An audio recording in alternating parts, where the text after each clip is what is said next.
I just wanted to do a quick rundown of the Anytime backup camera that I installed.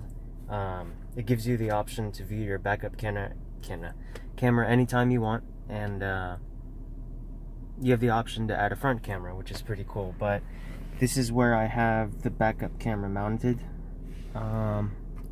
If we push that, you can view your backup camera anytime you want.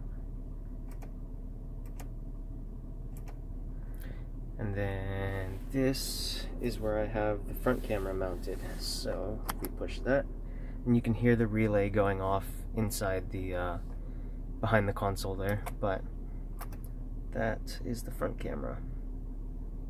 Kind of give you an idea of it here.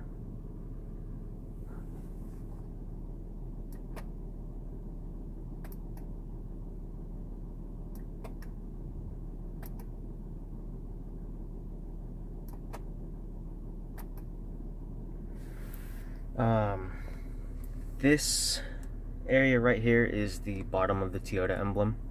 I had to do quite a bit of trimming. It kind of showed up right here, the bottom curvature of it, so I just took a Dremel to it and kind of cut it out. I'll show it to you in a bit, but what's it called? It also works in reverse. Reverse will override it, so there's no worrying of if you have it on or off or whatever. But let's see. I do have the front camera turned on, so if we put it in reverse, it'll stay on the front camera. So if we push the rear camera, we can flip-flop back and forth while I'm in reverse. But what's it called? The backup camera switch, I guess you could say.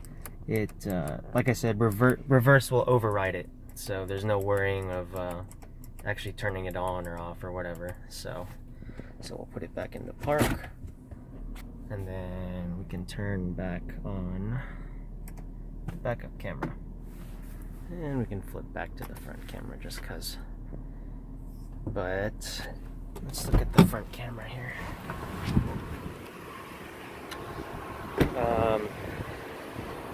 So basically this is what it kind of looks like from a front. You can kind of see the camera hidden underneath there. And then that's what it looks like underneath.